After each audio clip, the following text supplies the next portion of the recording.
Welcome, everybody, to the Celtics Blog Podcast. It's Bobby Manning here on a Tuesday night. This will be dropping Wednesday, and as you know by now, if you ever arrive at CelticsBlog.com, if you checked it out at all this week, you know it is 76ers week, so the Celtics Blog Podcast is joining the party, and to do so, we have two guests here from the Liberty Ballers. I'm going to be holding it down for the Celtics side alone tonight, which is a scary thought. On the 76ers side, we have two guests, Sean Kennedy and Kevin F. Love. Not that Kevin Love, the other Kevin Love. They're both here representing the 76ers, and we're going to have a nice chat tonight. Welcome, guys. Thanks for having us on, Bobby. I'm excited to chat a little bit about this rivalry. Yeah, thanks for having us. Is this a little overconfidence on this part, on your part, that you think you can go 2-on-1 right here and take us on? I've done it before on the basketball court. I'm pretty good at the 1-on-2, so we'll try it on the podcast as well. Kevin, you've probably been asked this a million times, but how's life in the basketball world with the name Kevin Love, especially as a Sixers fan?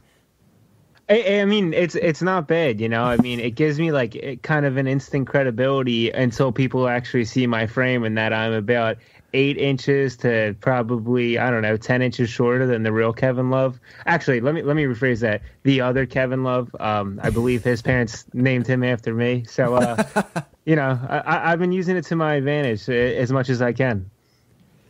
Sean, what are you most excited for about this season in particular? Because I don't want to be the bearer of bad news. I don't know if I'm the first one to tell you this, but the 76ers didn't exactly make any big-time splashes this summer. No LeBron James, no Paul George, which probably hurt more than anything because I thought the Sixers had a real chance at getting him.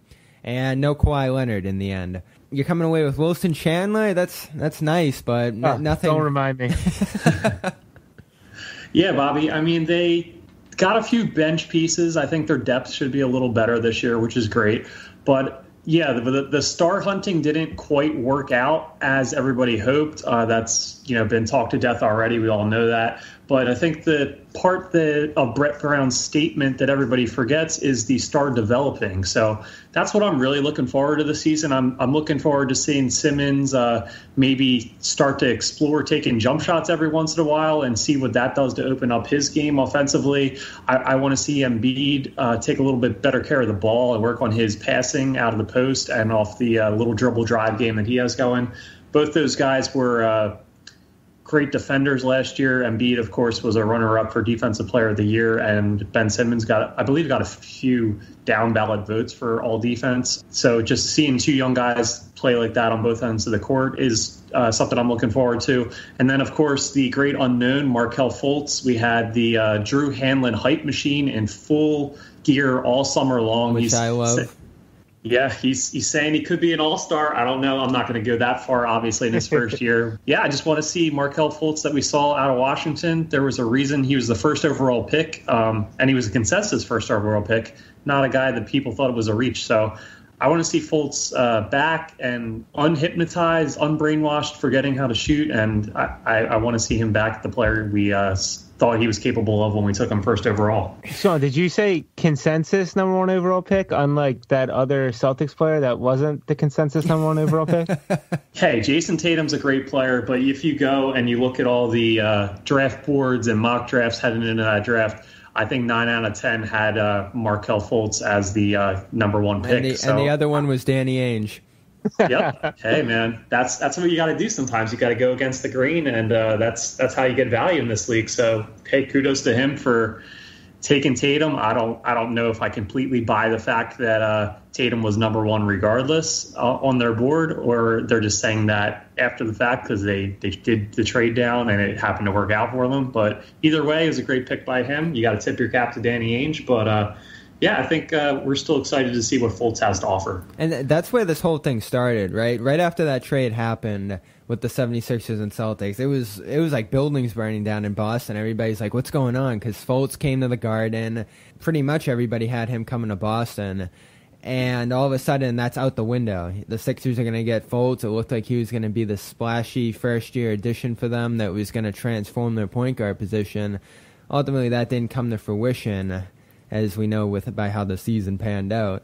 But I was talking to Trevor Lane about this a couple episodes ago, because you don't hear too much about the Lakers in that whole discussion. Like, they could have had Jayson Tatum too, but they were all in on Lonzo Ball. I'll ask you guys, is there any amount of regret in not taking Tatum? If you had to go back and do it again, would any part of you consider taking Tatum number 1 overall? Leading into the draft, I wasn't very big on Tatum, and now I can see that I'm totally wrong. And I don't know. You look at his skill set, and I think he could fit in pretty seamlessly with this Sixers team. So you kind of see, especially in the playoffs, what Tatum's contributing, and you wish you could have that out of Fultz, at least as far as the production level. So there's a little regret as far as you just look at him, and it's like, wow, this kid could have fit in perfectly with this Sixers team. But at the same time, I say perfectly, and that's not really, the right word to talk about Tatum with. I mean, he would fit in very well with this Sixers team just because of the way he can get his own bucket, and the Sixers do need that. But if Fultz can be the player that we saw at Washington, I'll still take that 10 times out of 10 just because it allows Ben Simmons to relieve himself of some pressure. And that's really what I think Ben needs. We saw in the Celtics series alone just how they can back off Ben, and that really kind of relegates him to a role where he can't thrive. So I would say there's not yet regret that we didn't end up with Tatum because of how well the theory of Fultz fits in with Ben Simmons, and it kind of gives you 2 point guards on the court at the same time if they can play off each other.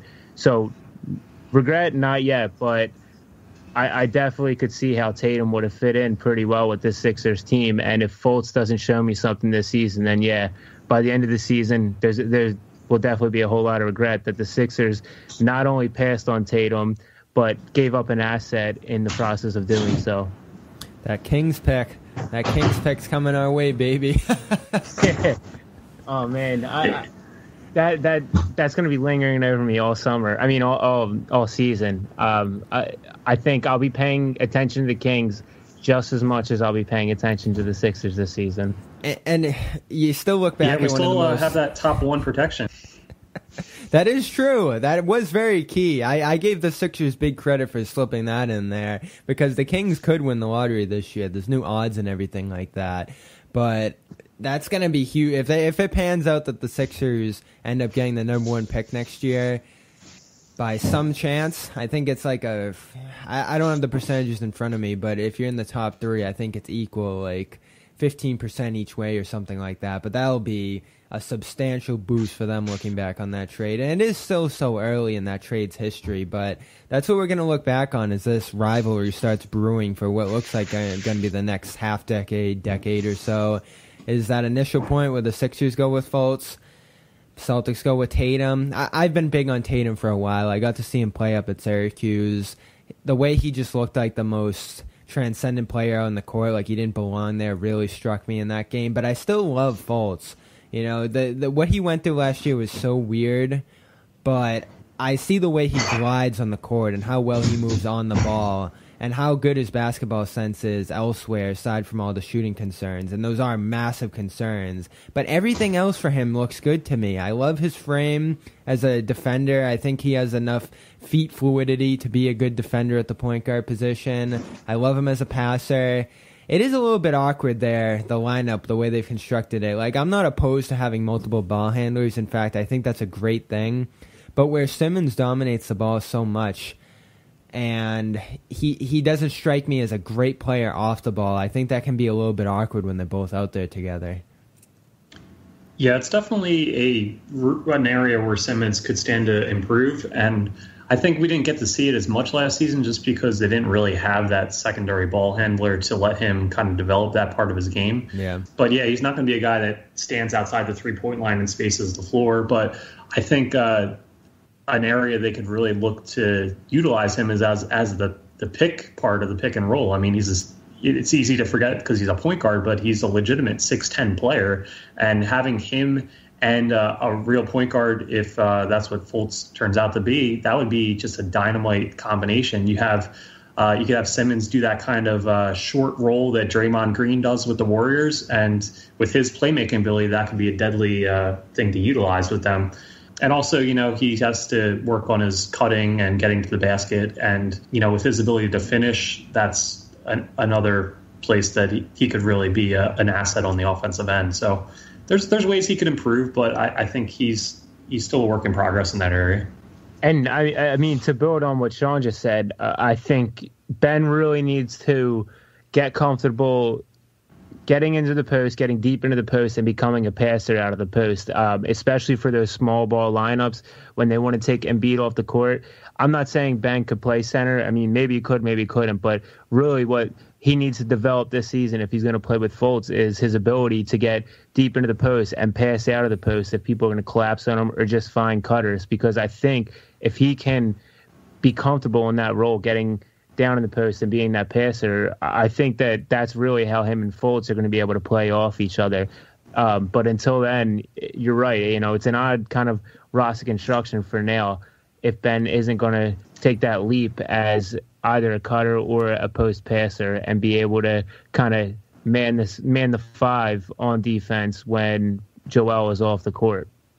It is a weird-looking roster. It really is. And you have such phenomenal big men. I love what they're doing at the 5, at the 4 with Simmons there. And even Simmons playing the 1 out of the 4 position is an interesting thing in today's game. I think what last year's team really lacked, and the reason they just got bodied in that series, I mean, that was just an unexpected domination by the Celtics. And I still look back at that series, and I think the biggest reason Philadelphia was unable to compete is because you got Marco Bellinelli playing minutes at the 3. You got J.J. Redick playing minutes at the 3. And those guys are helping you space the floor. But they were just getting completely knocked on their defensively. It was unbelievable how Brown and Tatum and all of them were going at them. I wonder how Wilson Chandler is going to change that team, because he really is the only big difference going into next year for them. Yeah, just to go back a little bit, what you were saying, I mean, you hit the nail on the head. A lot of people talk about how the Sixers needed to add some more offense this season, and I really don't think that was the problem in the Celtics series. The problem was that they didn't have enough two-way players, and they were just getting abused by, like you said, Tatum or whoever it might have been, just going at Redick, going at Bellinelli over and over again. And if you can play them off the floor like that, it not only hurts the Sixers spacing, it really limits what Ben Simmons can do on the floor, because he's not a scorer, he's a creator. And if you're going to play J.J. Redick off the floor, if you're going to play, Marco Bellinelli off the floor, it only hampers the entire offense in a sense that Ben can't do what he's best at. Yeah, first, I think I'd be remiss if I didn't push back on the domination comment in the series. 4-1.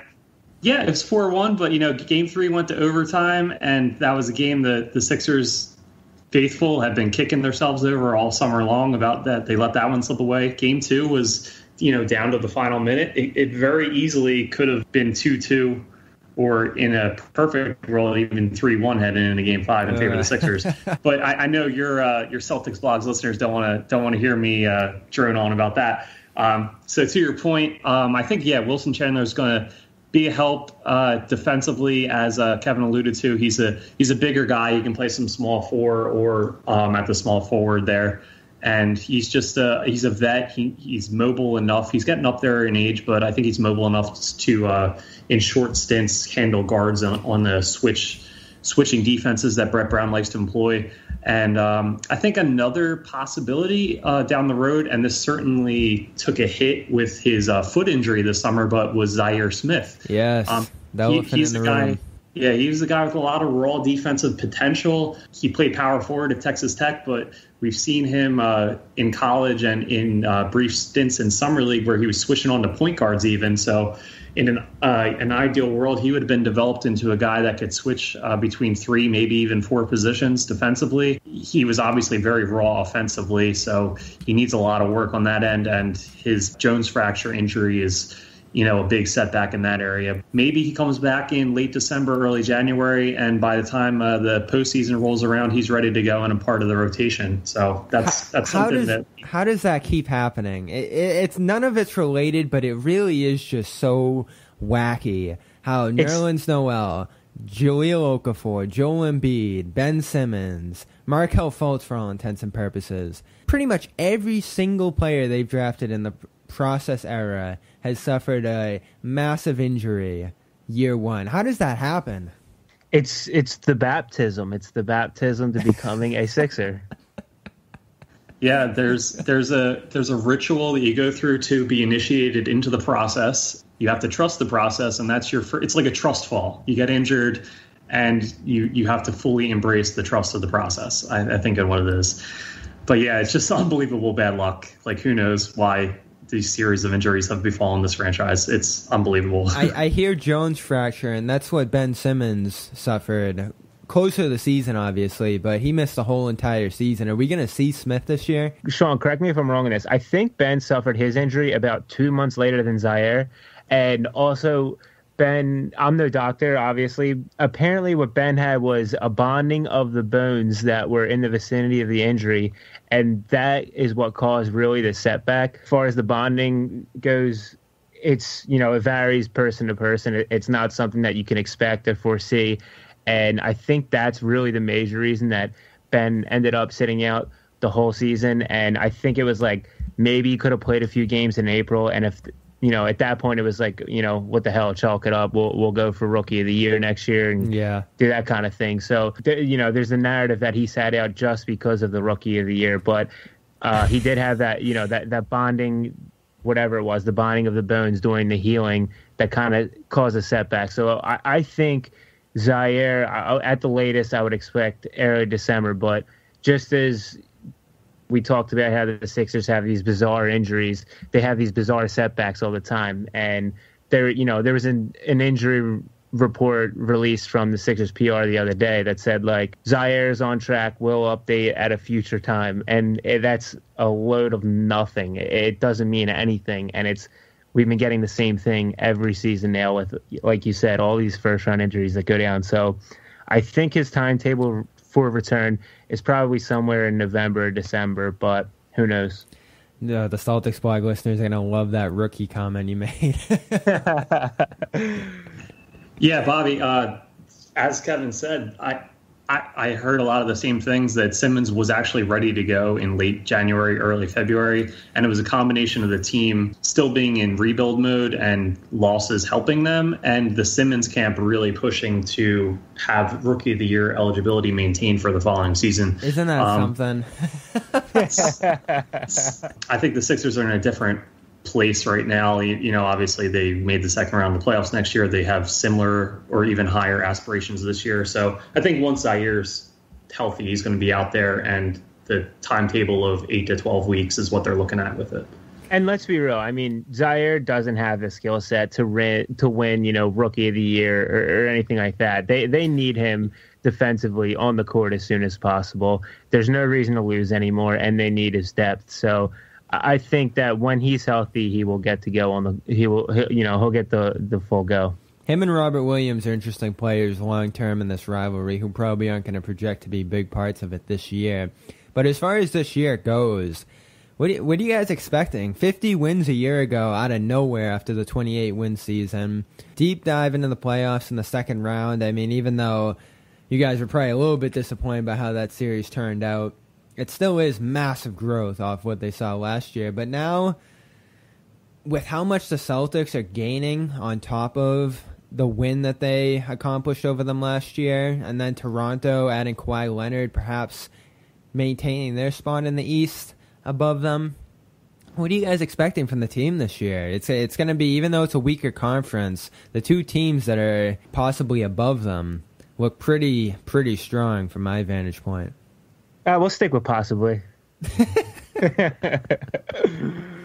Yeah, I think, we're looking at, mid-50s again as far as a win total. As we discussed earlier, they didn't get that big free agent, so we're not looking at a leap where they're a guaranteed top 2 seed in the East. I mean, they're still going to have to stay relatively healthy, and they're still going to have to see some development from some of their young stars. But, last year they won 52, and now we'll have another year of development from Simmons and Embiid. Fultz was a non-factor, basically. He played about a dozen games last season, and he wasn't shooting any jumpers at all. If he gives us anything, that's got to be a positive as far as helping round out our rotation. And then, as we talked about, Wilson Chandler came in. They got a few other bench pieces to help the depth. So at the least, they should be as good as last season. And if we see some real jumps from their young stars, then, we could be talking 55, 56 wins maybe, and pushing Boston and Toronto for Eastern Conference supremacy. We'll see. Who would win in a series between them and the Raptors? That's tough. I don't even know. I mean, if I'm trying to think about how Toronto deploys Kawhi, and if you put him on Ben, that's going to give him some major issues. And if Fultz isn't, what we hope him to be, the Sixers don't have an initiator. Yeah, I think the X factor is what do we have in Fultz? If Fultz is, if he's playing but he's not a factor, he's just like a seventh, eighth man, then I think the Raptors are the superior roster. But if Fultz is a guy that, he plays like a rookie would, that was, he won't be a rookie next year, but, a guy coming in for his first full season and he plays like a first overall pick, then I think they have the talent advantage over Toronto. And Kawhi and Simmons will probably cancel each other out for the most part. I know I'm not saying Simmons is as good as Kawhi, but I just don't think they would have any way to contend with Embiid down low. I mean, Valanciunas is too slow to deal with Embiid, and then anybody else they would try to throw at him, I think Embiid would just overpower them. Let me ask you guys this. What do you think's more likely? Fultz is the prospect we saw at Washington, or Kawhi is the Kawhi we've known in the past? I'm going to go with Kawhi. I'm pretty confident in Kawhi's ability to return. I love the lineups that they're going to be deploying up there. They have so many wings. They're going to look more like the Celtics than the 76ers do next year with all those wings that they can throw out on the court. And if they're smart, they'll play one center. The thing about Kawhi, I wonder, is after the leg injury, is he still going to be shooting threes at the ridiculous rate that he was before? Because what made him so great wasn't the defense. Like, the defense was a given, defensive player of the year, or the ball handling that spurred up. But he became nearly a 44% three-point shooter, which is just out of this world. So I'm interested to see if he gets back to that. Everything else, I think he can be relatively the same in that new environment.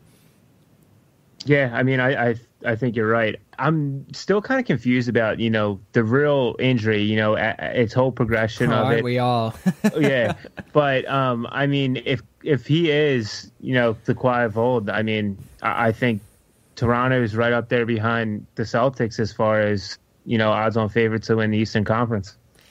And I love the risk. I love the trade. They were probably worse than the 76ers before that trade happened. And afterward, adding Danny Green, too. I have them above the Sixers this year in the standings. And they'll be right there with the Celtics, too, I think. They're the team I'm worried about, really. Yeah, you touched on the roster construction. If OG Anunoby takes even... Isn't it unbelievable the Spurs couldn't get him?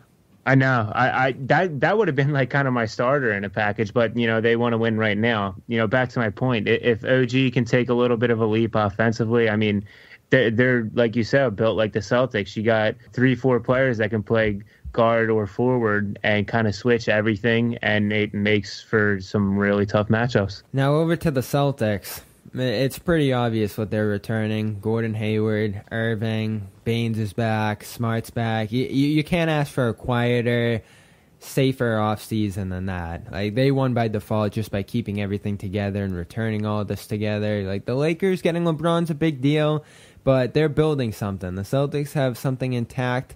They're going to be tough to mess with in the East. Is there any way anybody touches that roster? I don't think so, just from the perspective of Horford's just such a force in the playoffs that I think he's tough for anybody to match up with. Hayward, I'm a little hesitant about Hayward coming back off his injury, but I think at the very least he can shoot threes for them, which is a plus. And Irving's tough to match up with for anybody too, especially the 76ers. So I look at those three factors, and I'm not saying the Celtics are going to cruise to the finals, just blowing everybody away Warriors style, but I think they have enough to get through these series, say the way they did in 2008 when it was 6-7 games every series, but they had the will and the talent to get through it. Yeah, I think if the Celtics stay healthy, they're the clear favorite in the East. There's no way around that. They got the top end talent. They got Irving, Hayward, Horford, all multiple time All-Stars. Hayward might not have been multiple times. Hayward's one time. One, yeah, because the West was so tough. The years he was really in his prime with Utah. They're coming. But yeah, you got your proven all-stars, you got your young studs with Tatum and Brown, and you got best coach in the league right now in Brad Stevens. So I don't think there's any way you could touch that. I think if you're somebody else in the East, you got to hope that they just don't stay healthy. Hayward's coming off a really serious injury, and we saw with Paul George, there's a little bit of a rust factor to break off of. Paul George wasn't really the Paul George of old, his first year back from his serious leg injury. And then Kyrie, I know people don't talk about this as much as I think they really should, but he's had multiple surgeries with that knee. Cleveland was pretty okay with just moving on from him, even though he was a young guy in his prime. I know there's the whole LeBron dynamic there, but you don't give up on blue chip point guards that are still, on the right side of 30 like they did. And I'm just a little worried for him and for everybody that just loves watching him play. That could be a degenerative thing with those knees. So, if you're someone else in the East, you're hoping they just don't stay healthy. But if they have their top 10 intact and ready to go in the spring, I don't see how they're not in the finals. That is definitely a long-term concern with him. Cedric Maxwell, one of the team's announcers, said that too, that knees just don't get better with age. There's no way around that. But at this point, I think he can still come back and be an effective contributor this year. With how his progression's gone, he's feeling good about it. He's going to be ready to go full force once training camp gets there. So as far as this year, I'm not too concerned. But in the long term, that is a challenging thing for me. And I do think the biggest break for the 76ers right now in the long term is that I don't know what he's going to do this summer. I have no clue about it. He's given no indication about it. The Knicks rumor's floating. I don't buy that a ton, but I do buy the fact that he could leave Boston next year, just from the fact that players are their own entities nowadays. They aren't attached to organizations. Irving, the brand, could still survive in any city he wants, whether he's winning or losing. And if he just cares about his happiness, his brand, just being out there, and winning isn't as big of a concern for him, then I'm not going to put it past him to leave Boston, especially when he's given no security whatsoever that he's willing to stay. So that's my biggest fear long term in this rivalry. Wait, are you saying that Kyrie wouldn't be in a winning situation if he went to the New York Knicks?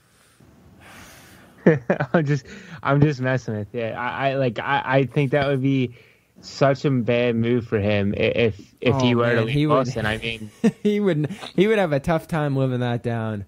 I don't know. It's such a weird situation. I can't figure out, that whole affinity for the Knicks. I mean, I get it. Like you said, his brand will carry him anywhere. But if I'm Kyrie, I'm looking to stay in Boston long term. Wherever he goes, he has Uncle Drew too in the pipeline. So he's always got that to fall back on. I'm not wildly concerned at this point. There's that narrative about him and Butler want to pair up, or him and Durant want to pair up. So I don't know. Who knows? I'm not so sold on the Knicks. Maybe there's a sleeper destination out there that I haven't thought about too much. I think the only reason the Knicks are out there is because that's where he's from. I mean, he's from New Jersey technically, but it's an intriguing conversation. I'm sure that's what the 76ers are rooting for, because the backup plan at that point becomes Terry Rozier, and that's a far cry from Irving. So, Liberty Ballers, Celtics blog teaming up all week long. We have a mailbag going. We have a Ben Simmons article up, and there is more to come all week long. I do have some mailbag questions from Celtics blog that we can hit on. I'll throw them at you guys. We'll fire them out real quick, one at a time for each of you. For Kevin, I guess. Was the confetti guy fired? I don't know. I kind of feel like maybe he was like an intern or something like that. If it was me, I wouldn't fire the guy. I'd probably just relegate him to maybe like food concessions or something like that. So I hope the guy didn't lose his job, but I haven't really gotten to the bottom of that. Mr. 13 says, who gives two craps about the 76ers? This is a Celtics site. For Sean, does losing Ilyasova, Bellinelli, and essentially Booker for nothing concern you with the bench shooting and the ability to retain Embiid? I don't get the second part of that question, but does losing Ilyasova, Bellinelli, and Booker, I guess, concern you for depth purposes? A little bit. Booker, obviously, they released during the season last year, so he wasn't really even in the playoff rotation. But yeah, Ilyasova and Bellinelli were both guys that helped space the floor a lot, which is something critical when you have a point guard who doesn't shoot at all. And you have your other best player is a center, and he plays, I know Embiid shoots some from the outside, but he's predominantly in the post, so you need guys to space the floor around him as well. Bellinelli doesn't really worry me just because, we saw in that Boston series when he was exposed defensively how much it hurt the team because they were just picking on him and it was easy points. So as much as he was helping offensively, he was hurting even more on the defensive end. Ilyasova is really the guy I think will come back to bite the team, not having him around. Not only was he able to space the floor, but he gave them a unique wrinkle where they were playing him a lot as a small ball center, and he was kind of they were playing a 3-man rotation in the front court with Embiid, Dario, and Ilyasova, and that Dario Ersan front court was actually really effective. They were both able to space the floor, and they are both good enough rebounders to kind of get by on that end, and Ilyasova is he's stocky enough down low to kind of body up bigger opponents, and he did a good enough job cleaning the glass that it kind of worked. I don't know how exactly they're going to replace his minutes in that capacity. They're going to do a little bit more of Wilson Chandler and Robert Covington as small ball fours. They're going to have Mike Muscala thrown in there. We'll see what they get from him. But if I had to say one thing that I think they'll be worse off this year than they were last year as a result of all the offseason changes, it would be losing Ilyasova in that kind of small ball 5 capacity that they were using him in for 10 minutes a game. Kevin, another fireball for you here. In an alternative universe where Brian Colangelo does not get outed and remains in charge, how does the 76ers offseason go differently? Oh my gosh. It probably honestly doesn't change a whole lot other than giving JJ Redick probably twice the amount of money that he got now. And then probably Bielitsa would actually end up signing with the Sixers as he would have gotten a little more money and probably a little more years. But on a serious note, I'm not a fan of Brian Colangelo, and I think, you see his type of maneuvers when you look at someone like Jared Bayless or, paying JJ Redick $23 million a year. He's somebody that is looking to kind of bring in a quote unquote veteran presence and, call it stability. But really what it is kind of moves that are lateral, and, you're bringing in mediocre players. And not that the Sixers have made too much of a splash this summer, but they've preserved a huge amount of flexibility financially speaking. I think they'll have something like $44 million going into next summer. I don't know. I think Brian, I'll give him the benefit of the doubt. I think he could have, had the foresight to know that next summer would be their last chance to really strike. So I don't think it would have changed too much, but maybe Mikal Bridges is still a Sixer. I think that might be more likely than, the value move that the Sixers made and getting Zhaire and that 2021 pick. So maybe, that kind of, I would say that might be the biggest difference. I don't know if that's a Brian Colangelo type of move to move someone like Mikal, who's seen, more as an instant upgrade on the depth chart than, compared to Zhaire, and get that future pick. So I think maybe that's probably the area I would say that, really doesn't happen. Other than that, I don't know. The Wilson Chandler trade is something that I didn't like and something that I think is something Brian Colangelo would do. So honestly, I don't think it changes too much, but maybe some veterans get a little more money, and, maybe Mikal Bridges is still a Sixer and the Sixers don't have that asset in 2021. I gave them a lot of credit for the Bridges pick, and then next thing I know, he's not even on the 76ers. That's how draft night went for me. I wouldn't have done that trade if I was picking up a long-term pick's nice, but I feel like a player who won championships at the college level and was a little bit more seasoned in Bridges would have helped a team that needs a little bit more media help. Sean, last questions for you. Fultz, is there any situation where you would deal him, and how long of a leash do you think there'll be on his development? Say if he starts struggling again this year, is there going to be concerns and a move made on him if there aren't any immediate improvements? I don't think there's going to be a move made on him. Right now, his value is at an all-time low. So if he was to struggle out of the gate, there's nothing you can do except keep throwing him out there and hope that he, rights the ship. You're not going to trade him. I don't know what you would get for him, but it would be a package commensurate with his talent level. I would trade him, but I wouldn't do that until, potentially down the road when he's reestablished that he is capable of being a threat on all three levels of the offensive end and shown kind of that defensive versatility we discussed a little bit earlier. Then, if you rebuild his value, then you can start thinking about it. That it's a league where no one's untouchable. But yeah, I think they'll throw him out there and they'll hope that everything Drew Hanlon has said this summer is the truth, and he's ready to be that player we all hoped he would be when he first arrived in Philadelphia. Yeah, I just to add on that, they're going to live by Fultz or die by Fultz. There you have it. That is 76ers Celtics week. Kevin Love is the last one you heard. Sean Kennedy before him. You can check out their work on both Celtics Blog and Liberty Ballers this week as we continue to team up through the end of it. Guys, I'm sure I'll talk to you again this year. Plenty. Thanks for having me on, Bobby. I had a lot of fun talking about this rivalry, and I'm looking forward to the season. Hopefully we can chat a little more once the season starts. Yeah, thanks for having us, Bobby. And it's been a fun week. I've enjoyed talking with you guys and being friendly until October rolls around and we can be at each other's throats again. Good night, everybody. Reunion Arena in Dallas, where the Mavs and Lakers are playing tonight, was built in 1980. Now, you couldn't ask for a better facility. It's easily accessible, has all the comforts of a theater, and there isn't a bad seat in the house. But for some reason, there are those who prefer the Boston Garden, mostly those who wear Celtic green. What is so special about the Boston Garden other than the fact that it's 1,000 years old? Let's take a look. First of all, a garden it's not. It's a train station, really. One flight up and you're on the fabled parquet floor. Now, before you get all misty-eyed about the parquet, take a closer look.